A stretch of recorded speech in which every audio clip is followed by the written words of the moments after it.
Parent Association, everything we do is based off the facts. We got to be able to pull it out on a sheet of paper. 5 contracts in the past 20 years, not guessing. Because the minute you guessing, they know you don't know the facts. And they'll play you like a sucker. So that's why the first thing I said was what? Investigate. What is the data? And then from the data, we determine our platform, and that's what we argue with. That's what we make our demands from. So as you can see here, we need a whole lot of research going on in Flint because we don't know the facts. So hypothetically, if you got 10 schools in Flint, times 5 people on the clean team per school, there go 50 people right there that you can hire just by cleaning the bathrooms. Everything done in the school district is done on a contract, whether it's the lotion, the pencils, the soap, it's a contract. And we need to make sure we get our share. I'm sure we got brothers and sisters who know how to put in video equipment. When the last time they had that contract? Remember now, some school districts, maybe not in Flint, but in many cities, the school district is one of the top employers in that whole county. In Philadelphia, where I'm at, the school district of Philadelphia hires more people than the state government of Pennsylvania. So you're talking about big money, and we need to get our share. Next committee, homeschooling. For parents who are homeschooling or want to homeschool your children, we want to help you do it and help you do it right. Okay? Now let's talk about the trifling side. The trifling side is you got black folk who declare they want to homeschool their child, not because they really want to homeschool them, but they always taking them to school late. And so you get caught up in truancy, so now you want to evade truancy, so you're going to declare homeschool, and you ain't doing nothing at home but fooling around with those kids. I've seen homeschool horror stories where a parent homeschooled a kid for 2 years, they come back to school, now they looking like they mildly mentally retarded or got a profound learning disability. I test the kid and find out he ain't retarded or LD. The problem is he was homeschooled for 2 or 3 years and wasn't taught a single thing. That's right. Don't homeschool if you know you ain't got the discipline. Don't homeschool if you know you ain't got the organization. That's right. Don't homeschool if you know you ain't got the time or the effort. If you're a lazy parent, you ain't got no business homeschool. That's right. Okay? But we want to do a homeschool network. You know why? Because if all these parents want to homeschool their kids, why he homeschooling all 3 of his kids by himself? And on top of that, working a full-time job. Either he's going to burn himself out or the kid's going to end up being miseducated. So if we got 1, 2, 3, 4, 5 parents, hypothetically, she's going to be the math teacher on Monday for all the kids. He's the science teacher on Tuesday for all the kids. He's history on Wednesday. Okay? She might be African martial arts, physical fitness on Thursday. He might be agriculture, diet and nutrition on Saturday. I'm going to do introduction to white supremacy on Sunday while y'all at church. Okay? You see, so that's how the homeschool piece is going to pop. And when you homeschool parents, you got to be clear. You just can't take your child out of school and say, I'm a homeschool. You got to fill out the paperwork. Because guess what? The school district not going to call you and give you a warning. The school district going to put you on truancy. Your child missed 45 days of school. Now they sending social workers to your house, and you saying, I'm homeschooled. And they said, well, you didn't do it the right way, so we taking your children. And when they come to take your child, they don't just take the one child. They take every child in your house. And I ain't got to tell you who they give them to raise, because they're going to give them to some folks who you really don't want to raise for your children. And they're going to raise them with some beliefs that you don't necessarily ascribe to. Okay? Next committee, social support. A committee to do what? Help all of our struggling parents. Because I'm getting sick and tired of single black mothers being blamed for everything wrong with public school. The answer to everything is his mom. His mom. His mom. It ain't his mom, it's the community. The community is responsible. Don't tell me about the mother. Tell me about the church that's down the street from the mother who saw her struggling with all them kids and didn't help her hand. Tell me about the community organization. Tell me about the black business. Tell me about the frats and the sororities who see all these single mothers struggling and don't do nothing with their children except once a year. And that's not every organization carte blanche, but I just want to speak of an example. Everybody's held responsible, not just the parents. Did you know that the average single black mother is also dealing with a potentially fatal medical problem? So not only is she raising 5 kids, the reason she don't go pick up the report cards is she dealing with diabetes, hypertension, heart disease, cancer, and in many cases, AIDS. So it's not just that she don't want to come. She don't know if she's going to be alive the next 2 weeks. Depression in black women, a very serious issue that's often been swept under the rug. And black women, let me say this to many of you, y'all have to reclaim your femininity. Because a lot of you have bought into white America's miscaricature of you as this super strong, aggressive black female, almost like a man. And some of y'all have bought into that. I'm a strong black woman. I'm a strong black woman. That's, right. That's good. That's right. Okay? But no matter how strong you think you are, psychologically speaking, you need a break too. And when you don't get a break, your brain will automatically give itself a break. It's called a nervous breakdown. And in 2014, we have more black women suffering from nervous breakdowns in America than we've seen the past 30 years. You know why? Because some of y'all are pushing yourself and pushing yourself and pushing yourself, raising the kids, going to college, opening your business, trying to maintain a relationship, dealing with your health issues. And you ain't got nobody to talk to, so you suffering in silence, and you keep pushing your brain and pushing your brain, and your brain can only take but so much. And when you don't take a break from the stress, the brain will take a break. And one day you're walking down the street, God forbid, down the middle of a busy intersection in Flint, Michigan, talking to yourself with no clothes on in the middle of the street. And everybody looking at you like, what happened to her? She pushed herself too much and the brain took a vacation. It will manufacture a different personality and you will become somebody you don't even know just to give your mind a break from the stress. So ladies, y'all need to take a break too. Yes, you're strong and we commend you for being strong, but you are not invincible. And y'all need to stop acting like you're invincible. The black woman is the only woman in America who's not allowed to be vulnerable. Have you noticed that? It's okay for a white woman to say, I need a break. It's okay for an Arab woman to say, I need a husband. It's okay for a Latino woman to say, I need help raising these boys. Not a black woman.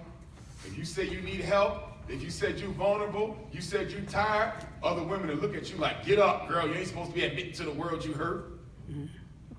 So black women are actually incarcerated by their own image of being the superwoman 24 hours a day, 7 days a week, and y'all need to do something about that, okay?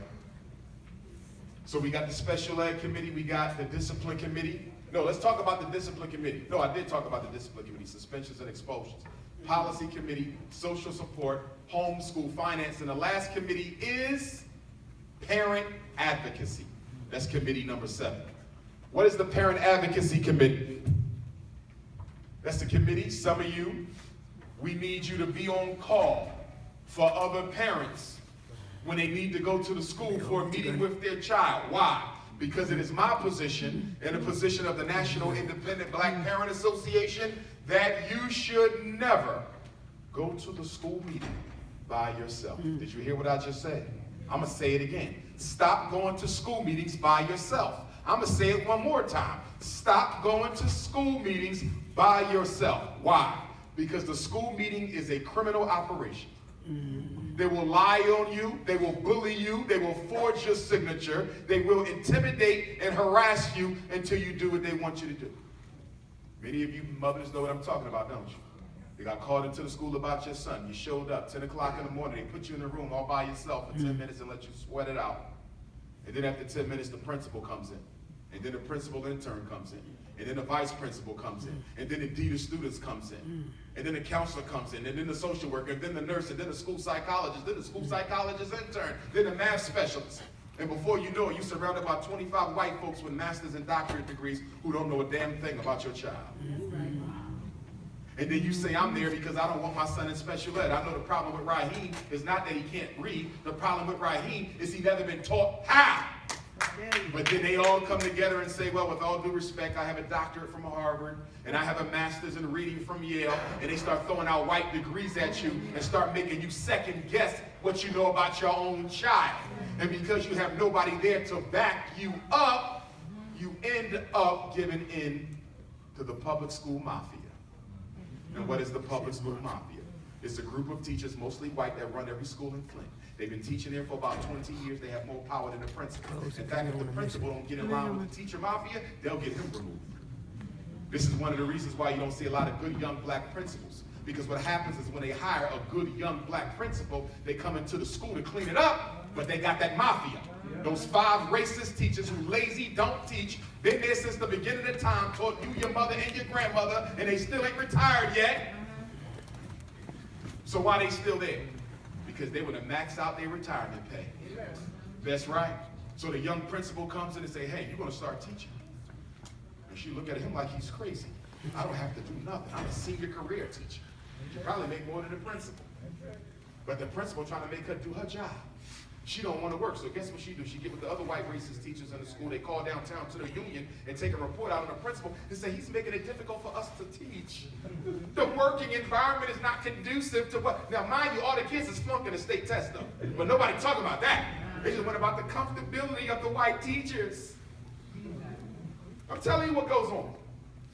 I regularly get offered jobs to take over principalship. They say, yeah, we know you're trying to build your own school. Why don't you come take over this school? On one condition.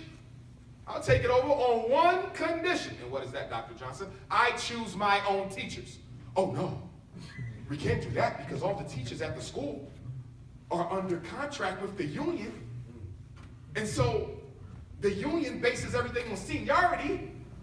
So you can't bring in a good first-year black teacher straight from a historically black college who you know can teach because Mrs. Serbanowski been here for 35 years. Y'all know what I'm talking about. And you say, I got my own reading teacher. You can't because Miss Serbanowski, who's a member of the teacher union of Flint, she can't go nowhere. Everybody knows she can't teach and don't teach, but because she belongs to the union, and the union runs the show, you can't bring your own teachers. So then I say, let me get this right, Mr. Superintendent. You want me to come, and you want me to raise the test scores, reduce dropout, cut special ed in half? Actually, you don't want me to cut special ed in half because that's your money. Are y'all following me? But check this out. You want me to lead with the same teachers who caused the problem. Do y'all see this now?